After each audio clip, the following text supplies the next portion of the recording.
مجلس ملی فرانسه کنفرانس چشمانداز ایران در سال 2019 با حضور رئیس جمهور برگزیده مقاومت.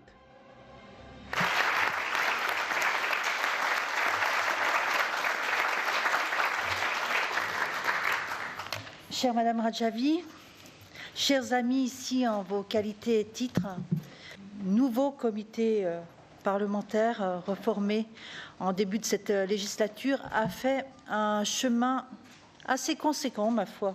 Nous avions invité Madame Radjavi pour une table ronde avec les membres du CPID. Un an après, le CPID a élargi son champ et s'est mobilisé pour ce colloque ici, salle Colbert, avec de nombreux invités. Nous avons bien sûr, pour moi c'était ma deuxième participation, rejoindre le rassemblement de Villepinte. Donc j'étais cette année aux côtés de Philippe Gosselin. J'étais l'année d'avant toute nouvelle élue.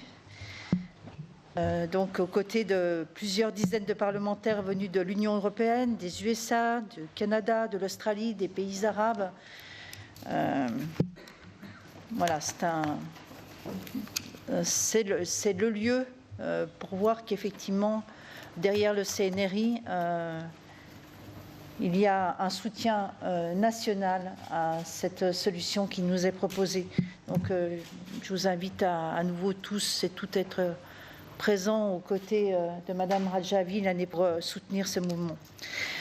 Quelques jours avant cet événement de Villepinte, nous avions adressé au président de la République un courrier pour protester contre les pressions de Téhéran qui souhaitait empêcher la tenue de ce meeting. La présidence de la République nous a répondu en rappelant la détermination du chef de l'État à veiller au respect des principes démocratiques et des droits de l'homme en Iran, ainsi qu'à la préservation de la liberté d'expression sur notre territoire qui ne saurait être remise en cause. Au-delà des pressions diplomatiques, ce rassemblement, vous le savez, a fait l'objet d'une tentative d'attentat terroriste.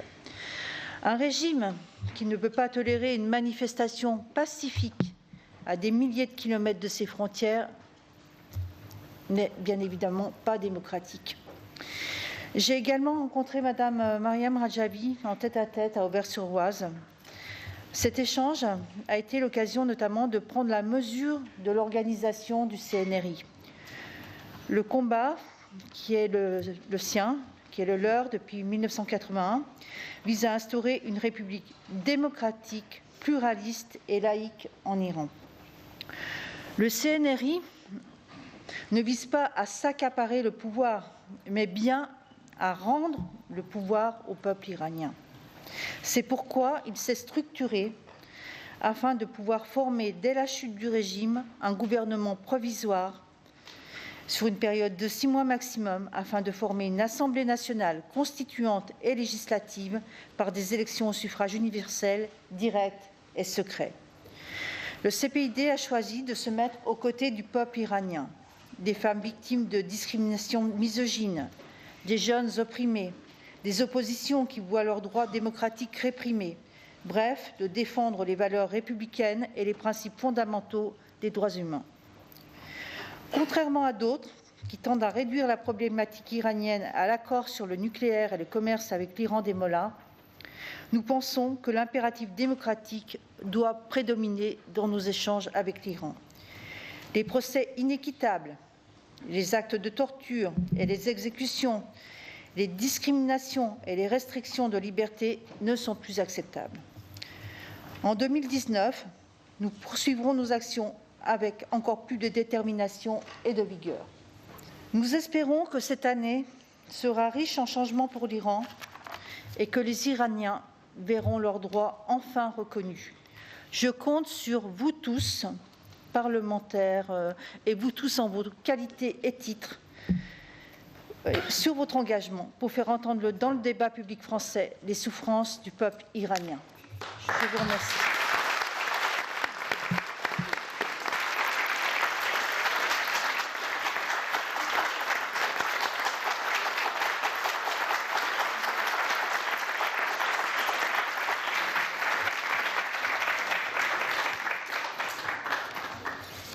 Mesdames, Messieurs, tous ces travaux constatent qu'il y a eu effectivement un massacre et qu'il y a eu plus de 30 000 personnes exécutées d'une façon illégale et extrajudiciaire. Ce travail a aussi été suivi par le rapporteur spécial des droits de l'homme. Ces massacres ont été suivis par le rapporteur spécial. Ils ont été reportés à temps, même en août 1988. Le rapporteur spécial pour la situation des droits de l'homme en Irak était conscient de ce qui se passait aux prisons iraniennes. Et comme M. Said Ahmed Ghazali l'a mentionné, tout ça s'est fait à partir d'une fatwa de Ayatollah Khomeini. Il a voulu éradiquer, il a voulu exterminer toute opposition à son régime. Et le résultat, c'est ce massacre. Eh bien, après plus de 30 ans maintenant, ce massacre n'a jamais été condamné de la façon qu'il fallait. Et personne n'a été jugé sur ce massacre. Non seulement ça, la génération des moullas qui ont perpétré ce massacre se trouve aujourd'hui à la commande du régime iranien. Alors, nous avons fait ce travail, nous avons publié 2 rapports avec tous les détails et on a même nommé les gens suspects d'avoir perpétré ce crime. Il y a plus de 70 personnes dans le rapport qu'on a publié et en tête de liste de ce rapport, il y a l'ancien ministre de la Justice dans le gouvernement Rouhani, Mustafa Pour Mohammadi.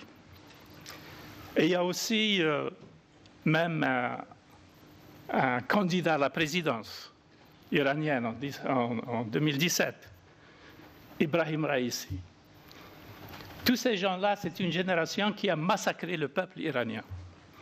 Et ils se trouvent en commande aujourd'hui. Ils ont terrorisé leur peuple. Ils ont terrorisé le Moyen-Orient. Maintenant, ils exportent leur terrorisme ici en Europe même. Donc, ce qu'on voudrait faire, c'est de faire appel aux Nations des Nations Unies, à l'Organisation des Nations Unies, pour qu'ils fassent une enquête indépendante. Pour aller un peu vite, je voudrais aussi souligner une question, parce qu'on parle de crédibilité.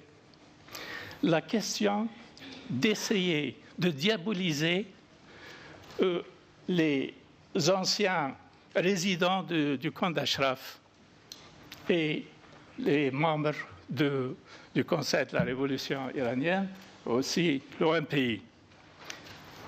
Il y a une campagne de diabolisation de ces gens. Et cette campagne a été bien décrite dans un rapport publié par M. Struan Stevenson,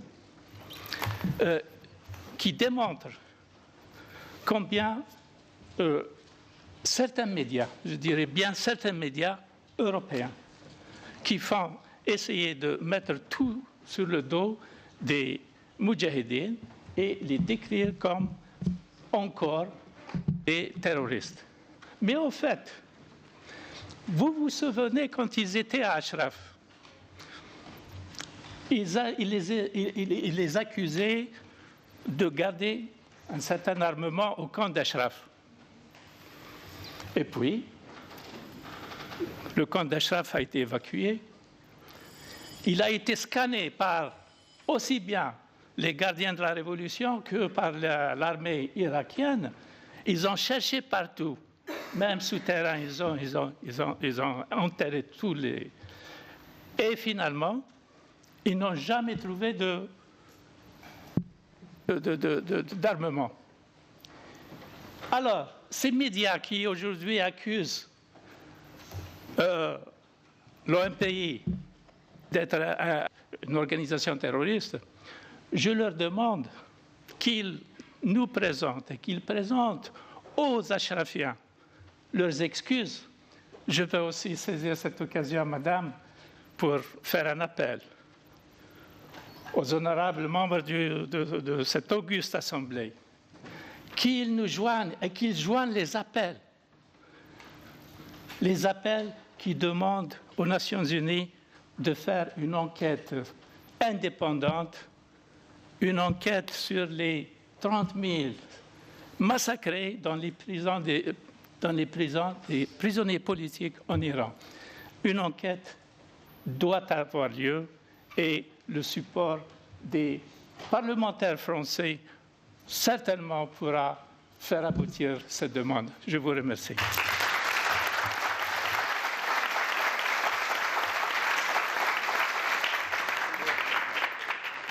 Oui, chers amis, je suis heureux d'intervenir.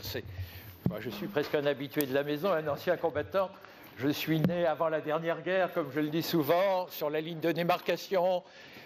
Ce qui fait qu'à la fois, j'ai acquis une certaine expérience à défaut de sagesse et une certaine prudence vis-à-vis des faits qui se passent. Je sais que la catastrophe peut toujours arriver.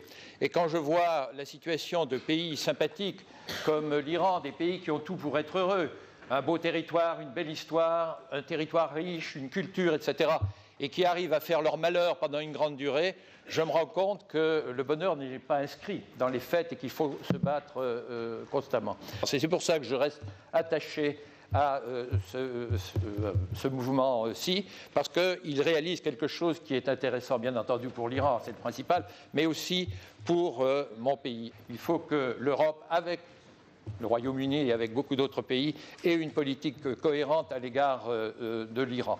Vous faisiez allusion à l'ONU. À l'ONU, la France a voix au chapitre, mais elle n'est pas seule. Et vous êtes bien placés pour savoir que beaucoup de bonnes résolutions, en fait, s'ensablent. On avait fondé beaucoup d'espoir sur la Cour pénale internationale. Eh bien, ni l'Iran n'en fait partie, ni bien entendu la plupart des pays du Moyen-Orient. C'est-à-dire que la possibilité d'une sortie de ces massacres dont on parlait tout à l'heure par un procès à la CPI, ce qui serait, à mon avis, la chose qu'il faudrait faire, ne sont juridiquement pas possibles, sauf si l'ONU modifiait le traité qui a créé la CPI. C'est, à mon avis, un des objectifs.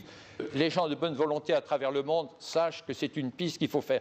Pourquoi je dis tout cela? Parce que je pense que l'avenir, il passe par le droit, il passe pas par de nouvelles guerres, il passe par le fait que les Iraniens reprennent leur destin en main et qu'on les soutienne, il ne passe pas par le fait qu'on va aller les aider. Il faut leur donner la force, il faut les reconnaître. Et moi, j'ai finalement un long compagnonnage avec vous, madame, et avec vous, messieurs, mesdames.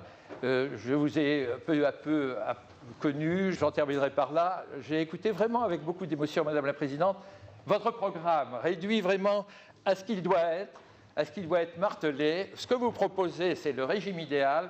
Une raison de plus pour vous faire confiance. Vive l'Iran libre, vive l'Iran que vous allez bientôt nous permettre de visiter.